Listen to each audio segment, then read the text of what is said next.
Kisah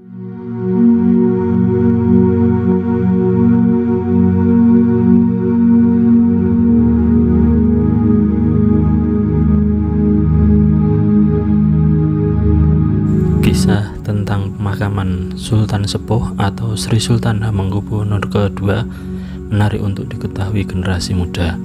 Pada masa itu, Keraton Yogyakarta mengalami tantangan ketika hendak memakamkan jasad Sri Sultan Hamengkubuwono II, hingga akhirnya mengambil tindakan menjebol tembok makam Raja-Raja Mataram di Kota Gede, Yogyakarta.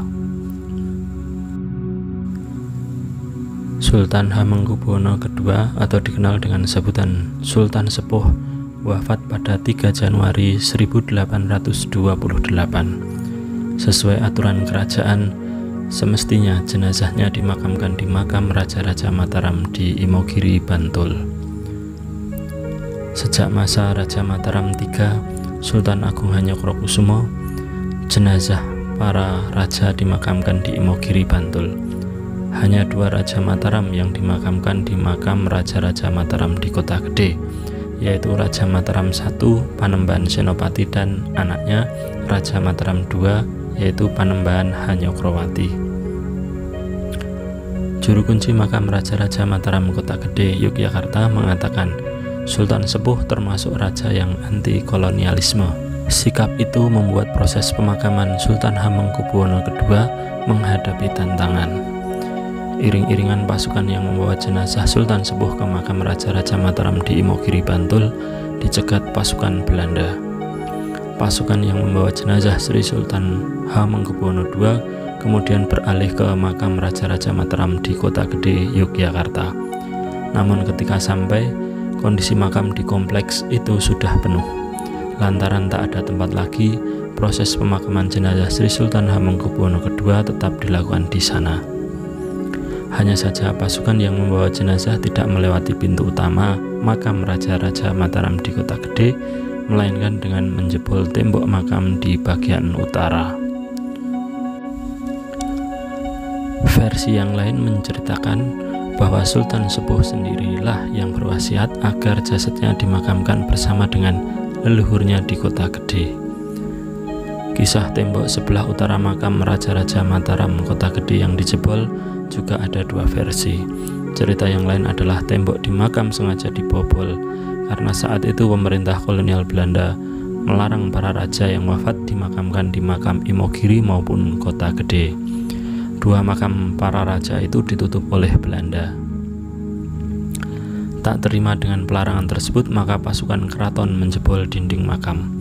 Itu adalah satu-satunya jalan sekaligus simbol perlawanan kepada Belanda. Dinding itu sudah ditutup kembali pada masa yang sama. Hanya saja posisi dinding lebih menjerok ke dalam dibanding tembok lainnya.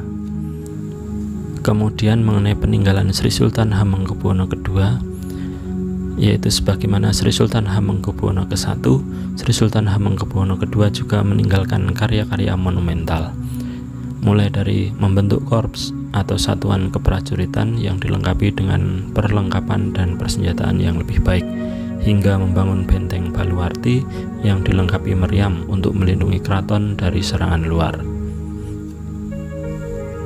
Kemudian pada bidang sastra, beliau mewariskan karya-karya heroik yang berbau pertahanan dan militer, seperti Babad Nitik Ngayugya dan Babad Mangkubumi. 2 karya Babad ini menceritakan perjuangan berdirinya Keraton Yogyakarta. Juga karya sastra yang bersifat fiksi lahir berkat beliau, di antaranya Serat Baron Skender dan Serat Suryorojo. Yang terakhir merupakan karya pustaka yang dijadikan pusaka bagi Keraton Yogyakarta. Selain itu, beliau juga memerintahkan untuk membuat berbagai bentuk wayang kulit dengan watak perang dan mengubah wayang orang dengan lakon Joyo Pusoko. Tokoh utama dalam lakon tersebut adalah Bimo yang begitu tepat menggambarkan watak jujur, keras, dan juga tegas dari Sri Sultan Hamengkubuwono II. Demikianlah yang bisa saya sampaikan. Kurang lebihnya mohon maaf dan tetap stay tune di Kang Han Channel. Sampai jumpa.